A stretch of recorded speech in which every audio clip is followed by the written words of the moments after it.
ना दिल्ली में पानी की लाइनें, ना सीवर की लाइनें, ना मेंटेनेंस, यहाँ तक कि बिलिंग का भी पूरा डिजिटल सिस्टम पूरी तरीके से करप्ट था। उसमें कहीं कोई लोगों को बिल भी नहीं जा पा रहे थे सही तरीके से, किसी का कितना बिल आ रहा था, एनॉर्मसली लोगों के बढ़े हुए बिल पहुंच रहे थे, तो सब एस्टिमेटेड उस पर चल रहा था काम। एक्चुअल बिलिंग कितनी थी, किसके पास क्या जा रहा था, उसका भी कोई हिसाब किताब नहीं था। और इन्हीं सब परेशानियों से दिल्ली की जनता जूझ रही थी। जो आपने हमारे जल मंत्री परवेश जी ने बताया कि इंफ्रास्ट्रक्चर जो चार्जेस थे वो भी इतने बड़े थे कि लोग उसको ना जमा कराना पड़े उसके लिए अलग अलग रास्ते खोजते थे, और कहीं ना कहीं उसमें गड़बड़ियां चलती रहती थी, कोई उसको देखने वाला नहीं था। नीचे के लेवल पे उसको लेकर के करप्शन भी रहता ही होगा। लोग अपने जुगाड़ बनाने में अधिकारियों के साथ में मिल करके सिस्टम को खराब करने की कोशिश भी कर रहे होंगे, परेशान भी हो रहे होंगे, क्योंकि चीजें तर्क संगत और न्याय संगत थी ही नहीं।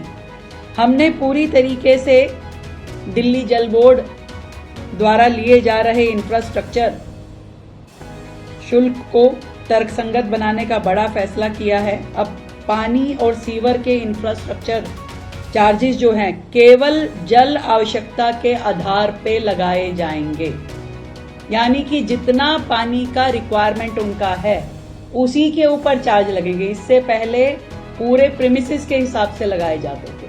तो पहली बात कि जहां जितनी आवश्यकता होगी पानी की उसी के हिसाब से चार्जेस होंगे।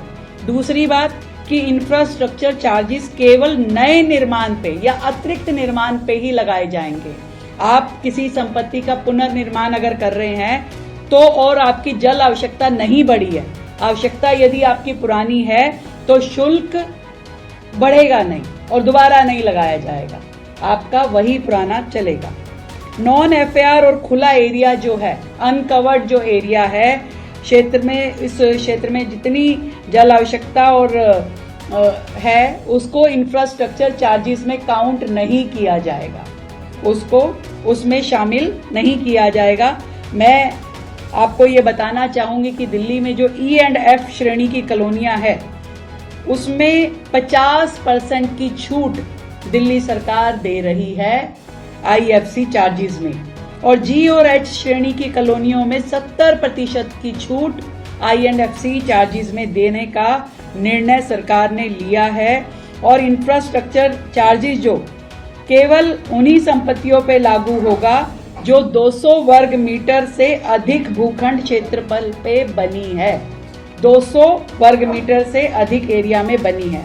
भूखंड के आधार की पुष्टि जो है कन्वेंस डीड से, सेल डीड से, रजिस्टर्ड जीपीए से या एग्रीमेंट टू सेल के दस्तावेजों के आधार पे की जाएगी। मैं ये भी बताना चाहती हूँ कि अनऑथराइज्ड कॉलोनियों में पंजीकृत वास्तुकार द्वारा अनुमोदित नक्शों को मान्यता दी जाएगी ताकि वहां रहने वाले लोगों को सरल और व्यवहारिक प्रक्रिया का ये पूरा लाभ उनको मिल सके। आवासीय श्रेणी में यदि 200 वर्ग मीटर के बड़े भूखंड पे 50 वर्ग मीटर या उससे छोटी आवासीय इकाई निर्मित है, यानी बाकी का एरिया खाली है, तो जल और सीवर इंफ्रास्ट्रक्चर जो शुल्क है उसमें अतिरिक्त 50% की छूट दी जाएगी। जो संस्थान आयकर अधिनियम की धारा 12A(b) के अंतर्गत पंजीकृत हैं या धार्मिक स्थल हैं, उन्हें भी सीवर और जल इंफ्रास्ट्रक्चर शुल्क पर अतिरिक्त 50% की छूट दी जाएगी। संस्थागत एवं व्यावसायिक संपत्तियों जिनके पास जीरो सीवरेज डिस्चार्ज इंफ्रास्ट्रक्चर उपलब्ध है उन्हें लागू सीवर इंफ्रास्ट्रक्चर शुल्क पर 50% की छूट उन्हें भी दी जाएगी। इसके लिए जीरो लिक्विड डिस्चार्ज एसटीपी का केंद्रीय एवं दिल्ली प्रदूषण नियंत्रक मानकों के अनुरूप स्थापित एवं संचालित होना आवश्यक है।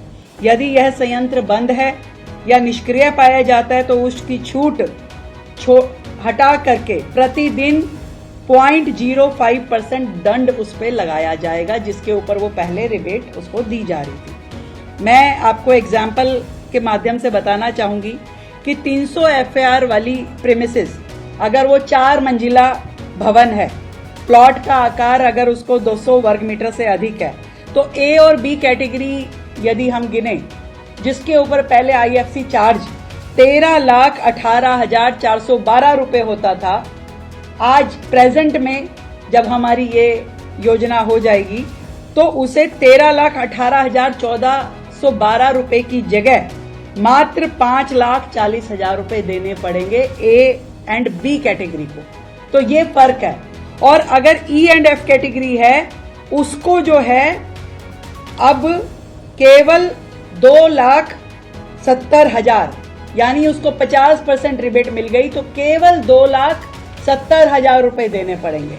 और यही जो जी और एच की कैटेगरी है तो उसे मात्र 1,62,000 रुपए, जो कि 70% छूट के साथ में है, 1,62,000 रुपए देने पड़ेंगे। ये फर्क है।